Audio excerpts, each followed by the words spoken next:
New insight into a deadly police shooting. A 16-year-old boy killed during an exchange of gunfire. Tonight, officer body camera footage is obtained by CTV News. What it shows about the traffic stop that ended in a loss of life.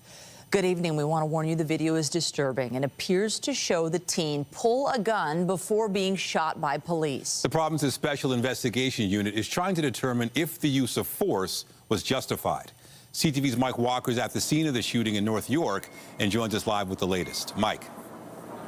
Well, Nathan and Michelle, the Toronto Police Association and experts say this highlights the dangers officers face and the split-second decisions they have to make. Meantime, the mayor calls it a terrible situation while speaking out against gun violence. Body camera footage obtained by CTV News shows how a traffic stop turned into a deadly shootout. You can see a young woman is removed from the back seat, followed by a young man who appears to pull out a gun. Multiple gunshots are fired. The video is too graphic to show in its entirety. A security camera across the street also captured the exchange of gunfire as officers appear to fire shots from both the front and rear of the vehicle. Just put so much fear into me to seeing one of our members, what appears to be shot at during this traffic stop.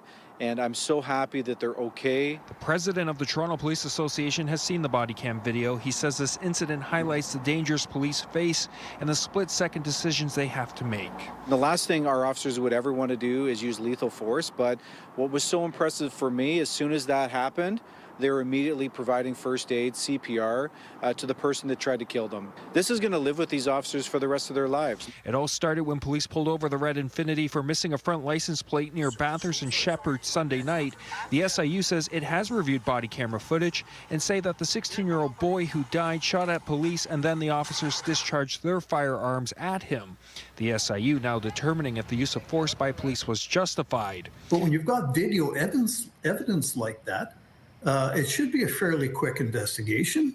Former OPP Commissioner and CTV Public Safety Analyst Chris Lewis has reviewed the video multiple times. That was as much justification to use deadly force as I've ever seen. Ultimately, had the officer not avoided that gunfire and fired rounds into the shooter, the officer may well be dead. The teen was among 6 people in the car. 5 others, including 3 teenage girls, are all facing firearms-related charges.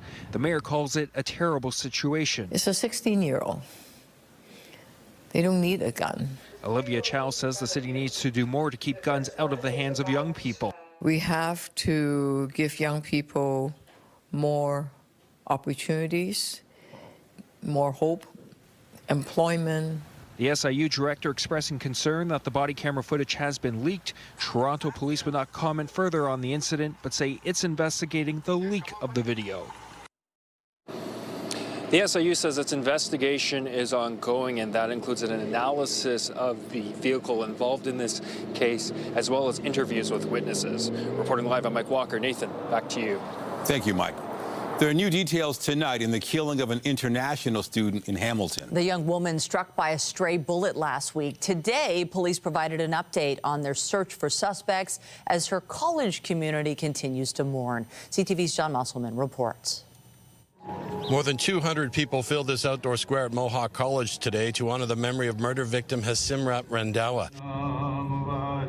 The 21-year-old international student was struck by a stray bullet last Thursday night. Classmates and friends are struggling to cope with the senseless tragedy. This is a tragedy, and it's going to be hard for us to forget all this, and it's hard for us to just grieve, because that kind of death nobody deserves. Like a gunshot and you're gone. It's been absolutely devastating. We are devastated for Hasimrat and as well as her family here in Canada, as well as in India, for her community members, for her program members, for everybody who was touched by this loss. I used to be an international student myself, so it does hit you differently, especially when it's related to gun violence and how arbitrary the tragedy was. So yeah, I'm pretty sure everybody is impacted by it. Police say the victim was about to cross the street near a bus stop at Upper James and South Bend Road when this happened. There was a confrontation between suspects in 2 different vehicles and multiple shots were exchanged. The woman was hit in the chest by one of the bullets. She was rushed to a hospital, which she did not survive. Police say they are making progress in this case. Both vehicles involved in the shooting have since been located. The white Hyundai Elantra was recovered on April the 20th in a residential area in northwestern Toronto. That vehicle has since been towed back to Hamilton for forensic examination.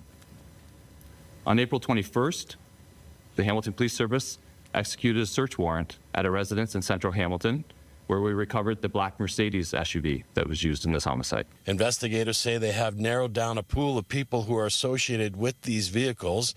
They are encouraging those involved to contact a lawyer and turn themselves in. We spoke to the victim's uncle today in a brief phone call. He says the family is devastated. Matt's body will be flown back to India tomorrow. There will be a service for her on Saturday in the village where her parents live.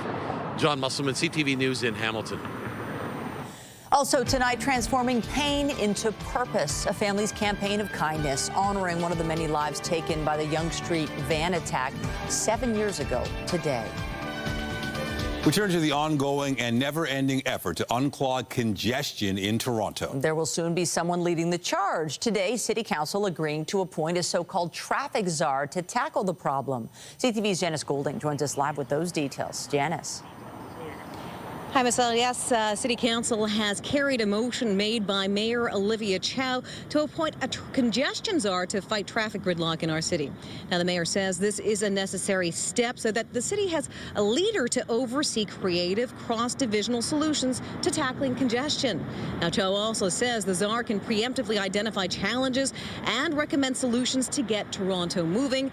The mayor's motion follows a city staff report which determined construction is the biggest driver of bumper-to-bumper congestion. The report also noted that Toronto has more construction than any other city in North America. And last summer, at its peak, travel times more than doubled, given 24% of all roads were closed temporarily. Right now on congestion, it could be, it could be construction, it could be road pricing, it could be transportation, it could be procurement, because they are in charge of constructions too. And all of those elements, then it gets into different departments. So having a lead, a person in charge, which means that person will take the responsibility and all bucks will stop at that person. I think that czar or czarina will be able to report, directly to the mayor. They'll be held to account. It'll hold the general manager to account. And I just liken it to a drone. You've got your eyes everywhere. You're watching all of these things. That's your job, to watch. Now, last fall, City Council approved a 3-year congestion plan, which included appointing 75 traffic agents that would oversee the busiest intersections in our city. Reporting live, I'm Janice Golding. Now back to Michelle. Thank you, Janice. In Oshawa, an elderly woman was seriously injured when she was struck by a school bus this afternoon. It happened on Simcoe Street South between Mill Street and Albany Street. The woman was taken to a Toronto trauma center. Her injuries are considered life-threatening. Police say none of the children on the bus was hurt. Still ahead, giving younger people the power to vote. The push is City Council to grant teenagers more rights and opportunities for civic engagement. We explain.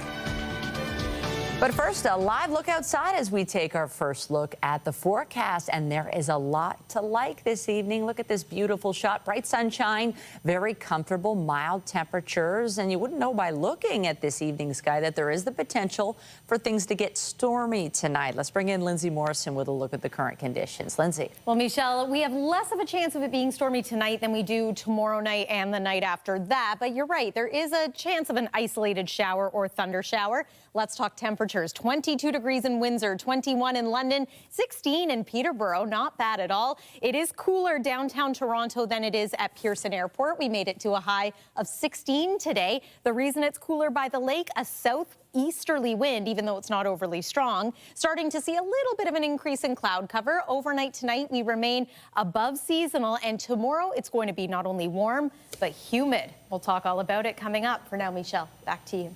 Thanks, Lindsay. Some breaking business news this evening. Hudson's Bay Company is now taking steps to close all of its remaining stores. Canada's oldest company filed for bankruptcy protection last month and started liquidation sales at 90 of its 96 locations across the country. A number of flagship stores in the GTA and Montreal area were excluded in case a buyer could be found, while a new court filing suggests that's not considered likely at this stage, and liquidation sales will start at those remaining stores on Friday. The province announced it's cracking down on school boards they claim overspend despite running deficits. We have identified numerous instances over several years where other boards have failed to address ongoing financial deficits. So we are moving forward with appointing financial investigators to look into the Toronto District School Board, the Toronto Catholic District School Board, and the Ottawa Carleton District School Board. And based on the outcomes of these investigations, we may take further action.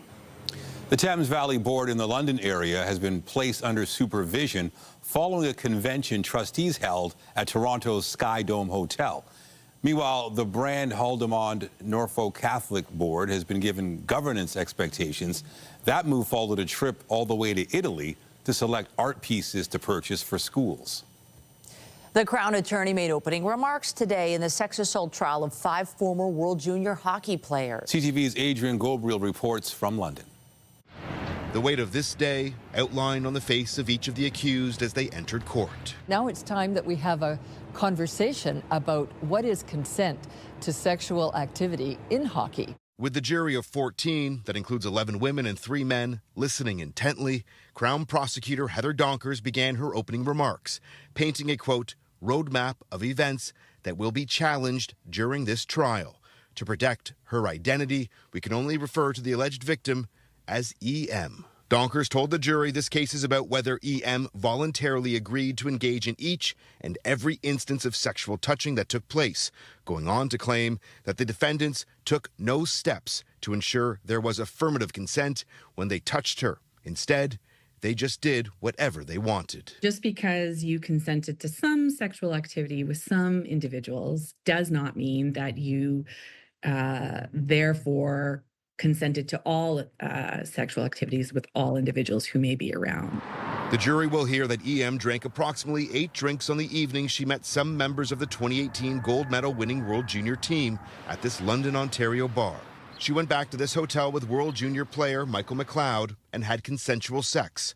Though following intercourse, the Crown claims McLeod sent a group text inviting teammates to the room. EM alleges that afterwards, 7 others entered the hotel and, quote, directed, manipulated, and intimidated her into remaining in the room where she says she was sexually assaulted.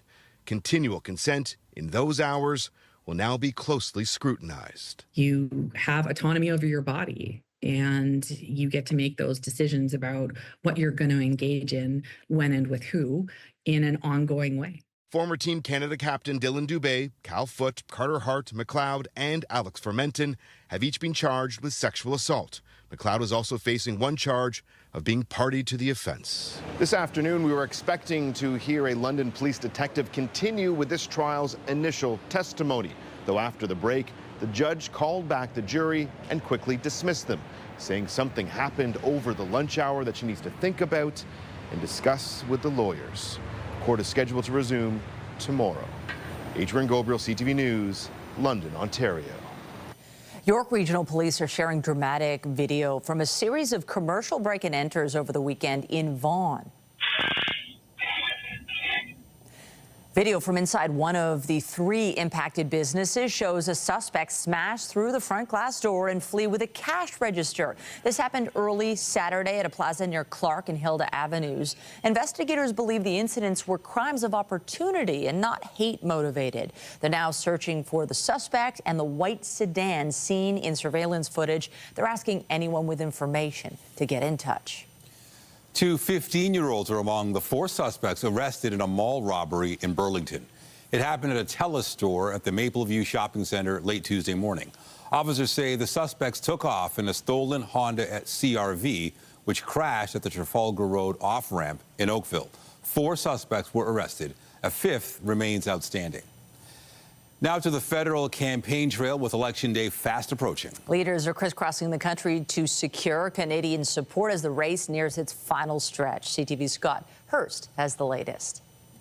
With all platforms now out, party leaders are sharpening their final pitches to voters. And it comes down to one word: change. We're going to fight hard for you. This is the time for serious leadership. Pierre Poilievre in Hamilton, Ontario today with a message of restoring order, promising a crackdown on 10 cities, amending the criminal code to give officers more power to dismantle encampments, and what he calls a housing-first approach to ensure enough stable alternatives and addiction treatment. No more excuses by politicians claiming they don't have the powers. The powers will be right there in the criminal code. Jagmeet Singh started the day in Edmonton promising to fight for national rent control by putting in place a ban on so-called rent evictions, but continuing to face questions about his own future as leader of the party with sagging poll numbers. I don't hear any bell. You guys hear a bell?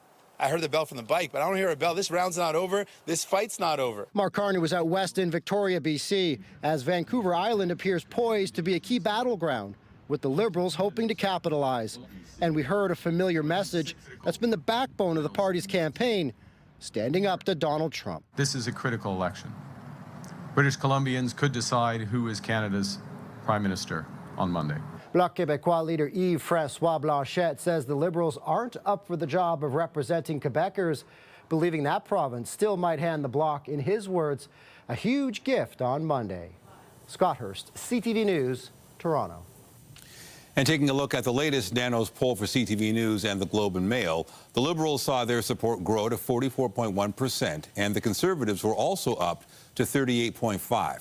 The NDP, on the other hand, saw their share of decided voters slide back below the 10% mark, amid slight shifts from the Bloc, the Greens, and the People's Party. Experts say the popular vote won't tell the whole story on election night. The thing is, the Liberals are marginally ahead, like 4 or 5 percentage points, than the Conservatives. But the thing is, the Conservative support is not as efficient at converting into seats, and that's really what we should focus on. And, you know, for the NDP at 8, it looks like a complete wipeout, could be a complete wipeout. But if in the close of the campaign they focus on seats that they held, kind of like the NDP in Ontario, it might not be as bad of a wipeout. And I'm sure Jagmeet Singh is hoping that, as some of the polling numbers might suggest. And when it comes to Canadians' choice for their next prime minister, Liberal leader Mark Carney strengthened his lead, climbing to 3.6 points to nearly 49% support. Conservative leader Pierre Poilievre was up more than a point to 35.4%. And NDP leader Jagmeet Singh slid to 4% support. Those Nanos polls of more than 1,300 adults are considered accurate within 2.7 percentage points, 19 times out of 20.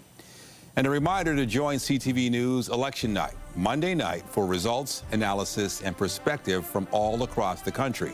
Our coverage gets underway at 7 p.m. Eastern, led by Omar Sachedina and Vashi Capellos. And as the federal election approaches, there was a push at City Hall to get youth more involved in political issues. As CTV's Beth McDonnell reports, a motion passed today to allow 16-year-olds to vote in neighborhood polls. The love for Christie Pitts Park is strong, and it's one of many places across Toronto more young people could influence with decision-making power thanks to a new motion in front of City Council. I would love to hear from the whole community. Councillor Diane Sachs is leading the effort to lower the voting age from 18 to 16 on neighborhood polls. These polls are a tally on issues, anything from a park to parking, usually done by mail or online. Neighborhood polls have generally been used only for very local issues, speed bumps and so on. So things that affect your particular street, your block, your immediate area. It's a really useful way for councils like me to hear from the local community. Sachs says while neighborhood polls are not widely known, they are in the municipal code. And by lowering the voting age to 16 for them, more youth can have a stronger voice in shaping their community. This is a very small but very strong concrete step to ensuring we're breaking down the barriers and getting youth participation in democracy. 16-year-old Jaden Brave says there are many young people who are eager to vote for all levels of government. They often have part-time jobs, take transit, and are discussing social issues with their peers. I'm honestly tired of a country where we don't prioritize civic literacy and ensuring our young Canadians, our high school students, our elementary students can grow up and understand the fundamentals of living in a society, working with government institutions, and being a passionate citizen. He, along with the group Vote 16, have been working with Councillor Sachs to make the motion a reality. They hope the change spreads. So other municipalities in Ontario will be able to use the City of Toronto as an example on how to make a more inclusive democracy for young people and for everyone. Sachs says research shows 16 and 17-year-olds are as well informed as 18-year-olds. And if young people begin voting in high school, they are more likely to be voters for their entire lives. Beth McDonnell, CTV News. Today marked a new phase in the ancient ceremonies and traditions of laying a pope to rest. Francis's coffin was taken to St. Peter's Basilica to lie in state ahead of his funeral on Saturday. CTV's Genevieve Beauchemin is following all the developments from Vatican City. A procession through St. Peter's Square, retracing some of the same route Pope Francis traveled just hours before his passing. Now his final journey from Casa St. Marta to St. Peter's Basilica, accompanied by cardinals and the Swiss Papal Guard. Tens of thousands crowded the square to witness the moment. Among them Brandon Figueroa, a missionary in Bulgaria. I'm very happy to say goodbye or see you later, Pope Francis, because I learned a lot of things from him. Among the first to pay their respects to the Pope, lying in state in this simple wooden coffin near ground level, not on a pedestal, were members of the clergy. I was very emotional because of the great silence in the basilica. It took me closer to him, says Sister Catarina from Brazil. But others too, including some of other faiths, stood in line for more than 5 hours. It's incredible. When you see it in the television, you also don't believe that it's so as it is, and so many people. Security has been stepped up and preparations are underway for the funeral Saturday, a moment of tradition and rituals, but simplified in accordance with the Pope's wishes. Cardinals from around the world have gathered, including Marc Ouellet from Quebec, who now lives in Rome. Ouellet said he admired Pope Francis for his humility, bravery, and his missionary spirit, something many others here too have come to praise. The public viewing will continue until 8 p.m. local time here on Friday night. At that time, the casket will be closed in preparation for the funeral. Genevieve Beauchemin, CTV News, Vatican City. As the Trump administration indicates it's prepared to walk away from peace talks between Russia and Ukraine, the U.S. vice president says those negotiations are at a moment of truth. We want the killing to stop, and the only way to really stop the killing is for the armies to both put down their weapons, to freeze this thing, and to get on with the business of actually building a better Russia and a better Ukraine. Vice President J.D. Vance said both countries would have to give up land under a proposed deal.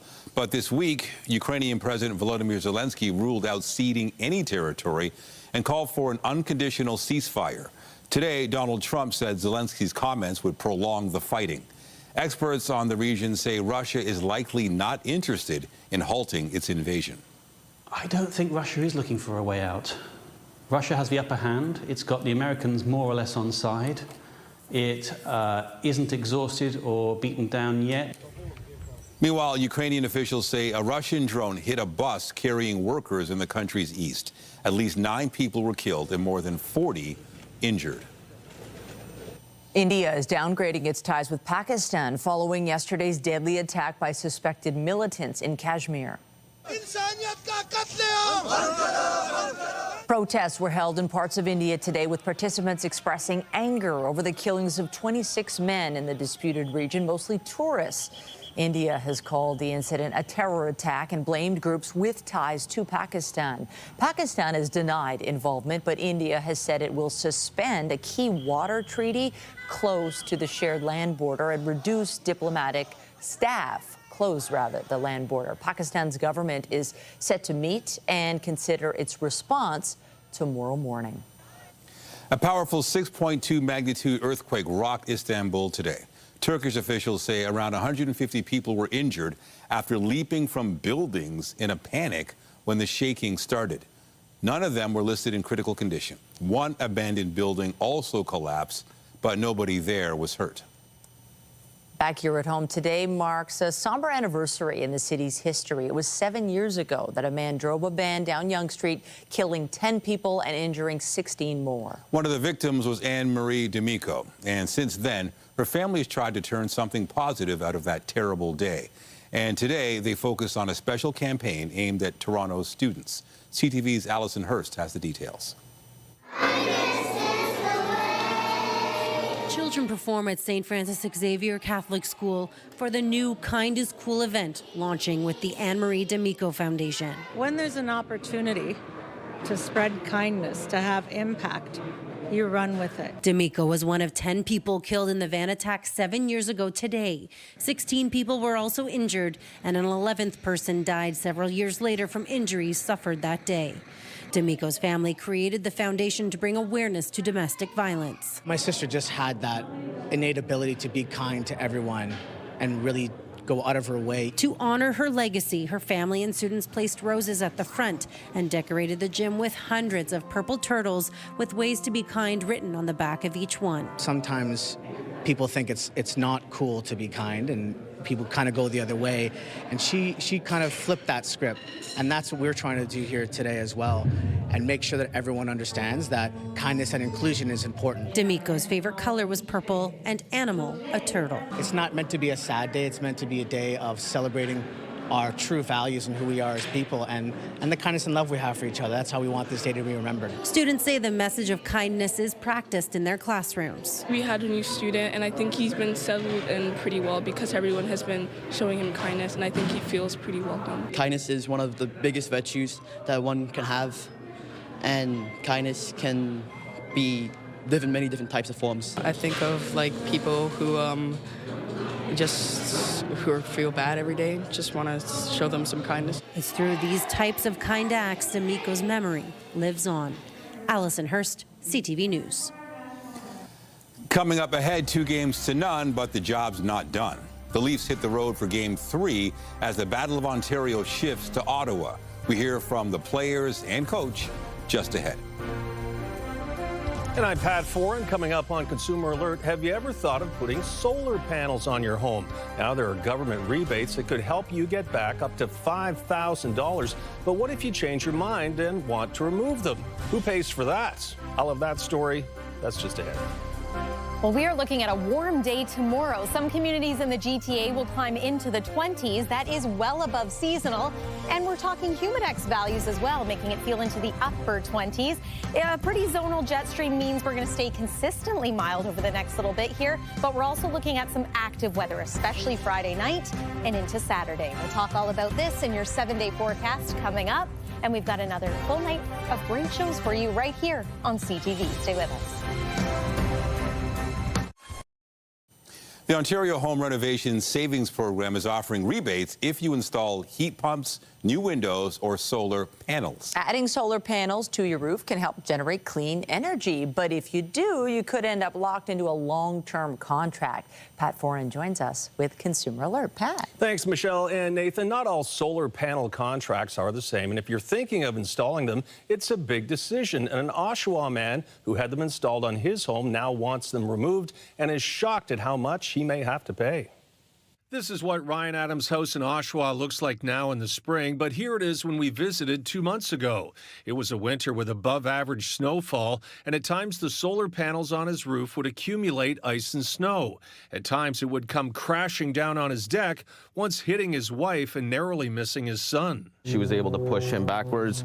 The snow and ice hit her, knocked her down the stairs. Thankfully, she didn't need to go to the hospital or anything like that, but it scared us from coming out here and being able to utilize our backyard. Adam says he had the solar panels installed 12 years ago when he felt he should do his part for the environment. I took pictures, put it on social media as it was going up, saying, hey, I was doing my one good deed for mankind. There have been problems with birds nesting under the panels, but Adam's main concern is snow and ice buildup creating unsafe conditions. He signed a 20-year contract to lease his roof space and receives $250 a year, but now he just wants out. Even if they 10 times that amount, I still don't think I'd want the panels on my roof. When Adams reached out to the company, he was surprised how much he would have to pay to break the contract.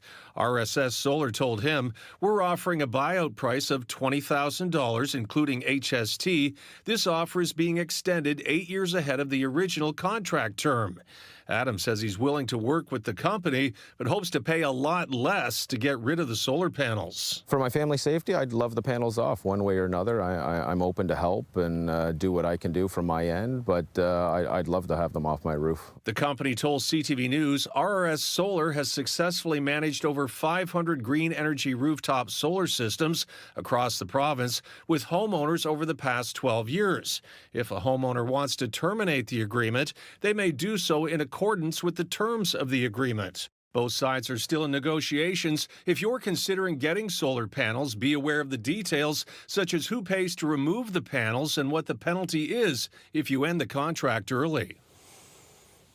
And before installing solar panels, you'll want to read the fine print and think about the age and condition of your roof. You should also consider if it could affect your resale value and your home insurance. On your side, I'm Pat Foran.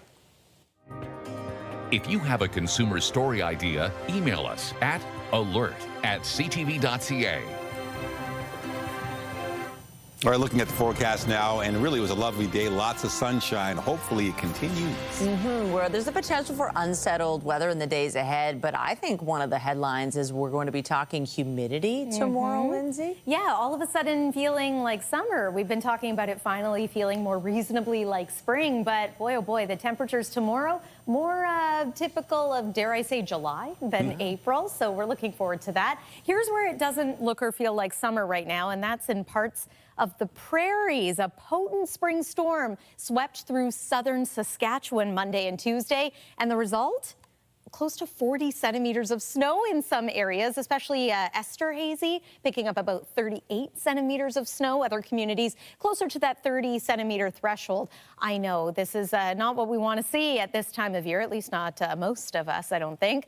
I don't quite want to say that this is behind us here in southern Ontario, but I do want to talk about a very different weather story on tap for us tomorrow. Now, same disturbance moving across the prairies, now making its way across northern parts of Ontario. It has weakened significantly, and we could get a few showers or maybe embedded thunder showers as a result of a trough into tomorrow. Even overnight tonight, there's the slightest risk. There's tomorrow morning around 9 a.m. So at this point, the models are showing maybe a few showers or thunder showers, mainly north of us. Then things are going to clear out, and it's going to be a pretty lovely day. Not only warm, but lots of sunshine as we make our way through the afternoon and early evening. Let's talk about Friday, though. We do see an increase in cloud cover Friday morning. Into the afternoon, we see our first round of potentially scattered showers, maybe an embedded thunder shower, and then things become a little more intense as we make our way late Friday, overnight into Saturday. Steadier rainfall expected, and as you can see here, likely some thunderstorms as well. We'll pay attention to see over the next day or so here if those look to be severe in nature, and then likely some wet weather as you are waking up on Saturday morning. It's going to clear out as the day goes on. Now, it's already quite mild across southwestern Ontario, 22 degrees this hour in Windsor. That's actually a cool down now with some showers starting to move in. 8 is our forecast overnight low. That's warmer than normal. 5 is the average overnight low. Look at this, 25 degrees for the high tomorrow in the city of Guelph. Notice how it's cooler in places like Welland and Burlington, all thanks to the breeze off of Lake Ontario. That easterly wind, it doesn't need to be all that strong, but it does cool things down along the Lake Ontario shoreline. But many communities around the Golden Horseshoe going to enjoy a 20-degree day tomorrow. Pearson, we're forecasting 23. Humidex value, about 26. Then Friday, colder air moves in. Saturday, we're back to seasonal at about 13. Don't get too used to that, though. Sunday is looking spectacular. Sunshine in 17. Similar conditions through the early part of next week. Eyeing next Tuesday for perhaps another round of wet weather. But look at that high. 22 is what we're forecasting at this point. That's your look at the weather for now. Michelle, I'll send it over to you. Thank you, Lindsay. Also tonight, fertility drug usage is on the rise. New research reveals more Canadian women are turning to costly treatment in the hopes of having a child. It's estimated 1 in 6 Canadian couples struggle to conceive a child. And new data finds fertility treatments are on the rise. CTV's health reporter Pauline Chan has more on recent efforts to improve access to services. She's so sweet and smart and articulate, and it's been wonderful watching her grow. Little Scotty has become the joy of Zane and Baden Colt's lives, and during Fertility Awareness Week, the family is grateful for the support they've received in Ontario. IVF and in our case, gestational surrogacy is no easy feat. It's incredibly challenging. It's incredibly costly and time-consuming and hard emotionally and physically. Ontario currently covers one round of in vitro fertilization at a cost of approximately $20,000, but costs like testing of embryos, travel, surrogacy, and legal matters are largely out of pocket. Last October, the province announced it was putting $150 million over 2 years to expand fertility services, tripling the number of families able to access IVF to over 16,000. Manulife Canada reports a big jump last year in women accessing coverage for fertility-related drugs. What we've noticed in our 2024 data is a 15% increase in our member base, females in our member base, who are accessing fertility-related medication. And they believe acceptance and awareness is why. We do believe that likely awareness is certainly something that we are seeing increasing significantly in terms of women understanding different options that are available to them. We are also observing a trend of more families expressing interest to grow. In 2025, Ontario also brought in a tax credit to support families going through fertility treatments. We're still waiting to hear about the eligibility criteria as to what will be covered and what won't be covered. And as Colt and his wife wait to hear details, they're already hoping and planning for a second child. Pauline Chan, CTV News. Bryan Adams has announced 40 concert dates for what's being called his biggest tour in years.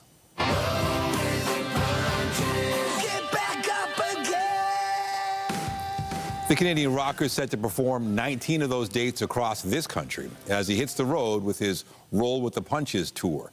That's also the title of his upcoming 17th studio album. Adams says the show will include some new tracks as well as all the classics and some deep cuts. He plays Scotiabank Arena October 3rd. Today marks 20 years since the first ever video was uploaded to YouTube. All right, so here we are in front of the elephants. The company's 25-year-old co-founder, Javed Karim, uploaded a 19-second clip called Me at the Zoo. From there, YouTube would become a quick smash success, with Google buying it just 18 months later for $1.6 billion. Now more than 2 billion people visit the site each month. After the break, expanding women's professional ice hockey to the West Coast. The PWHL's newest franchise lands in Vancouver. Details on the historic announcement coming up. So much fear into me to seeing one of our members, what appears to be shot at. Updating our top stories, disturbing body cam footage obtained by CTV News shows how a traffic stop near Bathurst and Shepherd turned deadly Sunday night. The SIU says a 16-year-old boy who was killed, shot at police, and then the officers fired shots at him. The SIU is now determining if the use of force by police was justified. This is a tragedy. And it's going to be hard for us to forget all this. More than 200 people gathered at Mohawk College to honor the memory of murder victim Harsimrat Ramdahawa. The 21-year-old international student was hit by a stray bullet last Thursday night in Hamilton. Police say they've located 2 vehicles related to the incident and have narrowed down a pool of individuals associated to those cars. That person will take the responsibility, and all bucks will stop at that person. And Toronto City Council has agreed to appoint a so-called traffic czar to tackle congestion on the roads. Mayor Olivia Chow says it's important the city has a leader to oversee creative and cross-divisional solutions to the chronic issue, on top of recent steps like passing a congestion plan and hiring new traffic agents. Remember to keep up to date day and night at ctvnewstoronto.ca and by downloading the CTV News app.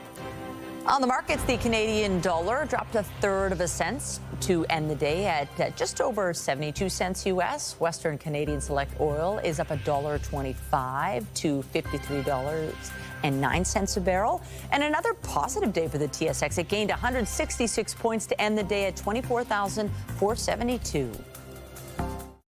The Business Report is brought to you by Canadian Western Bank, the bank built for business. The city is issuing a reminder to all homeowners that some important paperwork is due soon relating to the Toronto vacant home tax.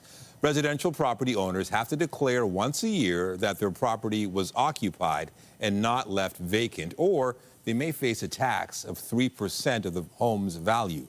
Those declarations for 2024 are due by next Wednesday at 11:59 p.m. They can be submitted online, by phone, or in person. Well, the big question, can the Maple Leafs continue their successful streak in the Battle of Ontario? The team pulled off a thrilling overtime win last night against the Senators. They're now headed to Ottawa, 2 games ahead in the first round of these playoffs. CTV's Sean Leathong reports.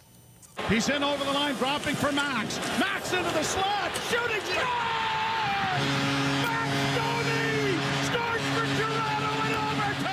An overtime winner, putting the Leafs up 2-0 in the series and sending their fans into a frenzy. This is our city. We own Ontario. We own Ontario. Leafs at 4. Ottawa, go to bed. The goal, a career highlight for Max Domi, who grew up around this building as the son of former Leaf Ty Domi. Yeah, that was cool. And there's a few of us guys that are, more local guys that could imagine that feeling, and we're all super happy for him. In a game that Toronto led 2-0 after the first period, but allowed Ottawa to claw back, today Coach Craig Berube said it was important for his team to reset going into overtime and throw everything at the net.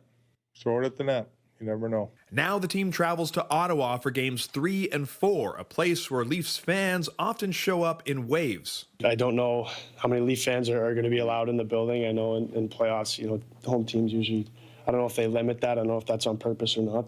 Our fans are everywhere. It's always nice to see them in the stands, but it'll be the same tomorrow. And while the Senators have at times outplayed the Leafs with no results, they're hoping home ice is just what they need. The Senators are saying, Ridley Gregg today, the series really hasn't begun until the home team loses. So the Senators just want to hold serve right now. They just want to get things back to Toronto tied up. We'll see what happens, but the Leafs are in a very good spot. So while the Leafs appear to be in control, nothing in this series is settled. Despite the fact that the Leafs are up in this series, they actually lost all 3 games against the Senators in the regular season. So as this series moves onto Ottawa's turf, it's reasonable to expect some change. Sean Leathong, CTV News. The Professional Women's Hockey League is coming to Vancouver. A 9-year-old girl who plays hockey for the Vancouver Angels made the announcement at a news conference today. The Vancouver team will start playing in the 2025-2026 season and will be based out of the Pacific Coliseum. The league currently has 6 teams, including the Toronto Scepters. Vancouver will be number 7. And just ahead, unleashing happiness at the office. Employees treated to a parade of cuddly puppies, giving a whole new meaning to the phrase working like a dog. Tonight from Battleground to British Columbia. Think about Canadians, right? That we can navigate the stormy waters. What's driving voters just days before Election Day in a province that has some of the country's tightest races? Tonight on CTV National News from Victoria. Well, what better way to end the newscast than with puppies? Furry and friendly, they're bound to relieve some stress from the day. And as CTV's Scott Lightfoot reports, it's why some 4-legged employees were added to the payroll at a downtown business today. Lunchtime at Click Health on Bloor Street looked more like playtime today for both employees and their furry guests. They have a lot of energy today, which I was ready for like a calm puppy, but they're just, I don't know, it just makes you, even if you're not a huge puppy person, you can't help but smile with how cute they are. And their energy is contagious. I feel like I just had another coffee. 8 10-week-old Maltese puppies were brought in over the noon hour in what's become an annual tradition at the company. April is National Stress Awareness Month, and we were aware of that and just wanted to make sure that we're providing Clicksters with a way to relieve some stress in the office and to have some fun with their fellow Clicksters, all while playing with a few little cute puppies. The company's been offering the de-stressing puppy time each April for the past 5 years. I mean, it's hard to have a bad day when there's puppies around. Many staff said the chance to sit down and pet, play, even take some selfies seemed to work to lower their stress levels. I actually totally forgot that I was stressed today. So this was good. This is very helpful. Yeah. I do feel like I got a little stressed with them trying to escape, but stress levels of puppies still outweighs stress levels of work. And as for the very active animals, well, the exercise seemed to lower some of their stress levels too. Scott Lightfoot, CTV News. We need to do that here. I know. Can we lobby to get puppies in the newsroom? Come on now. It could be a stressful job. All right, let's get going on the weather forecast. And do you think in Toronto we'll see some lightning tonight, or? I think we might be okay tonight. There is a slight chance of an isolated shower or thunder shower. Better chance of that happening as we make our way closer to the weekend. What does look like a sure thing, though, is some warmth headed our way. First, though, here's a look at the satellite and radar. Few showers starting to approach from the west, so just be mindful of that as we make our way into the night tonight. Here's your wake-up weather. A cloudy start to the day, but already quite mild. And then look at those highs for tomorrow afternoon. It is once again going to be a couple of degrees cooler by the lake. And then into the weekend, I think Sunday's looking like the best day to be outside. Nathan and Michelle. Gorgeous. Thank you. Well, that's it for us, but be sure to join Omar Sechenine tonight at 11 for CTV National News, followed by Natalie Johnson with our next local newscast at 11:30. In the meantime, our coverage continues anytime on CP24 and at ctvnewstoronto.ca. For Lindsay Morrison and all of us here at CTV News, thanks for watching and have a great night.